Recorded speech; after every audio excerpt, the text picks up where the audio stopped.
আর এবার নজর রাখবো বাগদা বিধানসভা যে উপনির্বাচন হয়েছে সেই উপনির্বাচনের ফলাফলের দিকে, কারণ বাগদায় পরিসংখ্যান বলছে 2016 এবং 2021-এর পর তারপর কিন্তু তৃণমূল কংগ্রেস তারা এই 2016-2021-এর নির্বাচনে জয়লাভ করতে পারেনি এবং পাশাপাশি 2024-এ বিধানসভা উপনির্বাচনে ঠিক কি হয় সেদিকে নজর থাকবে। সরাসরি রয়েছেন দেবাশিস মণ্ডল।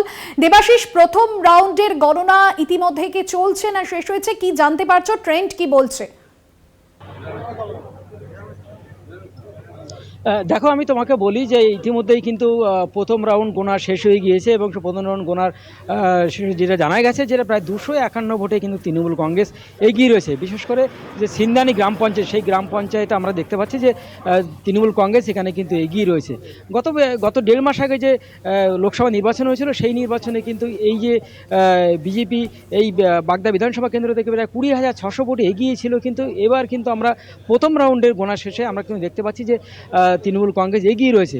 এখানে মোট 13টি রাউন্ড গোনা হবে। সেই গোনার প্রথম রাউন্ড ইতিমধ্যে শেষ হয়ে গিয়েছে এবং এরপরে পরপর গোনা চলবে এবং এই যে নির্বাচনের যে কাউন্টিং যেখানে হচ্ছে সেই বাগদা যে হেলাঞ্চা হাই স্কুলে, সেই হাই স্কুলে যে যাতে কোনো সমস্যা না হয় তাদের নিরাপত্তা ব্যবস্থা জোরদার করা হয়েছে। ইতিমধ্যে ত্রিস্তর বলয় নিরাপত্তা ব্যবস্থা করা হয়েছে। বিশেষ করে এই যে মেইন রোডের ধারে এই গণনা কেন্দ্র, যেহেতু সেই কারণে প্রায় 1 কিলোমিটার আগে নাকা চেকিংয়ের মাধ্যমে সমস্ত রকম গাড়ি ঘোড়া চলাচল নিষিদ্ধ করা হয়েছে এবং যাতে কোনো রকম গণ্ডগোল না হয়। বিশেষ করে গত নির্বাচনের দিন আমরা দেখেছি যে বেশ কয়েকটি জায়গায় কিন্তু গণ্ডগোলের খবর এসেছিল। সেই কারণে যিনি নতুন করে আজকের যে গণনার দিন যাতে কোনো রকম গণ্ডগোল না হয় সেই কারণে নিরাপত্তা ব্যবস্থা যেমন জোরদার করা হয়েছে, পাশাপাশি আশেপাশে এলাকায় কিন্তু সমস্ত দোকানপাট বন্ধ করে দেওয়া হয়েছে যাতে কোনো সমস্যা সৃষ্টি না হয়। সেই কারণে প্রশাসন কোনো রকম খামতি রাখতে চাইছেন না এবং পাশাপাশি কিন্তু গোনা চলছে।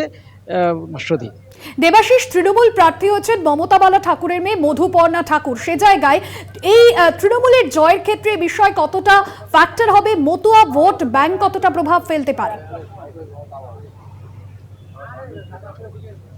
না, বাগদা বিধানসভা কেন্দ্রটি মূলত মতুয়াদের গড় বলা যেতে পারে। এই দীর্ঘদিন আমরা দেখেছি যে সে 2006 সাল থেকে কিন্তু এখানে তৃণমূল কংগ্রেস জিতে আসছে। 2006 থেকে 11 থেকে 16 উপেন বিশ্বাস জিতেছিলেন। তারপরে কিন্তু আমরা দেখেছি যে বিরোধীরা জোট প্রার্থী যেটা সিপিএম কংগ্রেস যারা জোট করে তারা জয়লাভ করেছিল, কিন্তু পরবর্তীকালে আবার কিন্তু দেখেছি যে তৃণমূলের যে জয়কার। কিন্তু বিশেষ করে এখানে মতুয়াগড় এলাকা বলা যেতে পারে এবং সেই কারণে এখানে যেহেতু প্রার্থী একদিকে রয়েছে ঠাকুরবাড়ির প্রার্থী যে মধুপর্ণা ঠাকুর, অন্যদিকে সে কিন্তু মতুয়া ভক্ত দাবি করলেও সে কিন্তু মতুয়া ঠাকুরবাড়ির কেউ না।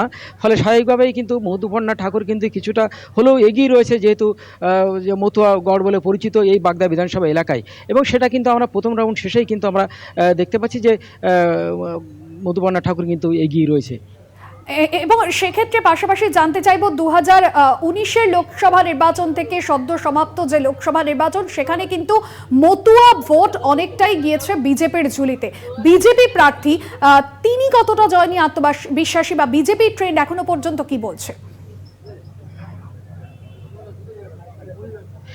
দেখো, বিজেপি প্রার্থী আমরা দেখেছি যে ভোটের দিন কিন্তু প্রথম থেকেই তারা কিন্তু একটা অভিযোগ করে আসছিল যে তৃণমূল কংগ্রেস তারা ছাপ্পা ভোট দিয়েছে এবং বিভিন্ন রকম যেটা তারা বলছিল আর কি, যে ছাপ্পা ভোট দিয়েছে এবং জোরপূর্বক ভোট দিয়েছে, একই ব্যক্তি একাধিক ভোট দিয়েছে, এরকম একটা অভিযোগ করে আসছিল।